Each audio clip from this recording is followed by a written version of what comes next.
Udayagiri YCP MLA అభ్యర్థి Mekapati Rajagopal Reddy road show పూలతో బాణసంచాలతో మరియు బ్యాండ్ మేళాల మధ్య అదిరిపోయింది. అనంతపురం గ్రామ ప్రజలు ఆయనకు ఘన స్వాగతం పలికారు. మేకపాటి రాజగోపాల్ రెడ్డి మాట్లాడుతూ ఉత్తర కాల్వ నేను ఎమ్మెల్యేగా కాగానే 7 పంచాయతీలు నీటి కొరత తీరుస్తానని మాట ఇచ్చారు. వైఎస్ఆర్ కాంగ్రెస్ పార్టీ తరపున ఎమ్మెల్యే అభ్యర్థిగా మేకపాటి రాజగోపాల్ రెడ్డి అయిన నేను ఎంపీ అభ్యర్థిగా విజయసాయిరెడ్డి పోటీ చేయించున్నారు. వాలెట్ బాక్సులో 4 నెంబర్ ఫ్యాన్ గుర్తుపై ఓటు వేసి అధిక మెజార్టీతో గెలిపించాలని కోరారు.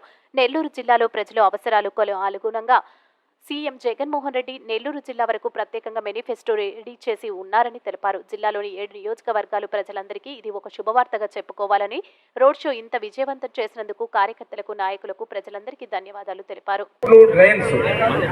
తర్వాత వాటర్, ఎలక్ట్రిసిటీ ఏది కూడా ఏ ప్రాబ్లం లేకుండా మేము ఖచ్చితంగా చేయిస్తాం. విజయసాయి రెడ్డి గారు నెల్లూరు జిల్లాకే కొత్త మేనిఫెస్టో ఒకటి తయారు చేశారు. నెల్లూరు జిల్లా అంటే 7 కాన్స్టిట్యున్సీలు, పార్లమెంటు కాన్స్టిట్యున్సీలు 7 కాన్స్టిట్యున్సీలకి కలిపి ఒక మేనిఫెస్టో తయారు చేశారు. ఆ మేనిఫెస్టోలో మనకిక్కడ లోకల్ ప్రాబ్లమ్స్ ఏమున్నాయి, ఏమేమి కావాలా అనే పద్ధతిలో మేనిఫెస్టో తయారు చేసినట్టు ఖచ్చితంగా ఆ మేనిఫెస్టో ప్రకారం మేము ఫాలో అయ్యి ఖచ్చితంగా మీకు ప్రతి ఒక్క పని చేసి పెట్టేదానికి మేమిద్దరం కూడా ఒకరికొకరం సహాయపడి మేము ఖచ్చితంగా చేసి పెట్టడం మాత్రం జరుగుతుంది.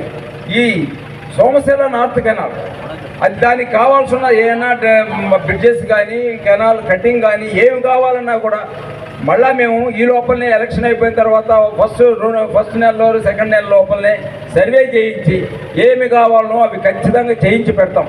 ఎందువల్లంటే నేను ఇప్పుడు నాకు ఏ బాధ్యత లేనండి, నా పిల్లలకి ఇద్దరికీ నా బాధ్యతలన్నీ అప్పచెప్పా. నేను మీకు సర్వీస్ చేయడానికే వచ్చా, నాకు వేరే పని ఏమాత్రం ఏమీ లేదు, నాకు ఏమాత్రం పని లేదు. నేను ఎమ్మెల్యేగా ఉన్నంతకాలం మీ పని చేయటం వరకే నేను ఉండేది. నాకు కొంతమంది ఎమ్మెల్యేస్ నేను కూడా చూసున్నాను, కొంత అనుభవం ఉంది. ఏం అనుభవం? ఎక్కడికన్నా పోయినప్పుడు ఎమ్మెల్యేస్ కొంతమంది ఆయన ఎమ్మెల్యే అయిన తర్వాత ఏదో మరి చాలా గొప్పవాడైపోయినట్టు వచ్చిన వాడికి ఏ పని చేసి పెట్టరు. రేపు రాపో పోయి చూస్తాము, ఎల్లుండి రాపో